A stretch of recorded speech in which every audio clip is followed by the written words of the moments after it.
When the winter holidays approach New England, they do so in a fun and creative way, shown throughout the community.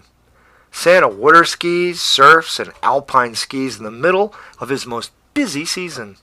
Santa always has time to release his holiday stress through old-fashioned New England recreation. Houses have enough decorations to light the sky for a jet landing. And the cities and towns decorate their streets with wreaths and holly and ribbons. With just a few dollars, you can find gifts at craft shows, a church Christmas bazaar, or at your favorite mall kiosk. The winter holidays bring out engineering marvels that you never see any other time of the year that allow you to make noise, to turn appliances on and off, or to paste goop on pottery to grow a sculpture. Memories of Christmases past vary from person to person, but for my favorite memory, it's the one when I was 9 years old. It was Christmas Eve. We gathered around the tree to open one gift each, which was our annual tradition. This was a stressful time for my 3 brothers and me because, no one wanted to waste their one chance for a Christmas Eve playtime. We would shake, and listen, and feel, and shift the gift with hand-over-hand attention as if we were calculating a scientific discovery. Gray was the oldest and the best at getting an awesome gift for his amusement. He opened a book and was engrossed in it almost immediately. Emery, the next to the oldest, opened a doll, but he and Dad called it an action figure.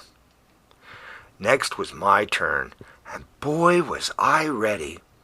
While the other 2 were busy, I had already assembled all the presents with my name, so I would have the widest selection possible. After much shaking, shifting, and feeling, I came to the conclusion that the gift in the blue wrapper must be the toy bulldozer I had asked for. Although my parents wrapped and patted it well, I could feel a slight slope of a double-winged dozer blade through the gift wrap. The moment Dad said, "Vernon, it's your turn, son," my hands were just a motion of blurry, trashing ribbon and wrapper being tossed here and there. Immediately I took the present to the floor as if to doze a great pile of dirt. It was through my little brother's laughter that the seriousness of the situation hit me. I had opened a bird feeder. I was pushing great piles of imaginary debris with a birdhouse. "Ugh! This isn't fair! Can't I open another?" I screamed in pain. "No, it's always been one gift on Christmas Eve. We change it for you, then Russell will want 3 gifts, then Emery and Gray, and before you know it, nothing would be under the tree for Christmas morning. Besides, you did ask for a birdhouse, didn't you?" Mom had a slight grin as she spoke, while the others still laughed at my expense. Of course I asked for a bird feeder. In June, my friend Lee and I had just returned from an Audubon hike, and we were both excited about the variety of birds we saw.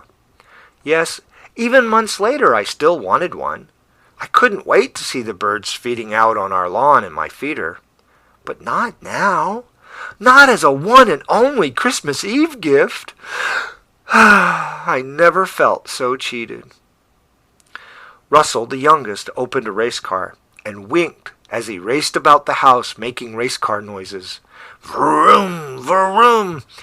Hey, Vernon, grab your dozer and build me a racetrack. Vroom." "Ha, ha," I replied as I started to chase him just as I felt a tug on my PJs. "Dad, it's not fair," I whined. "Son, go get one of your favorite toys from last year and play with it now so it won't be so lonely when you ignore it tomorrow." Dad had a way of making good from bad. So there we were, one big family together for another Christmas Eve. Mom and Dad were watching a Christmas special on TV. Gray had his nose stuck in a book. Emery was imagining great adventures with his action figure. And Russell was speeding around the kitchen table, not even in the same room.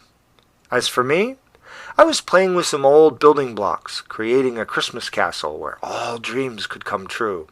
Yep, there's nothing like a family evening together.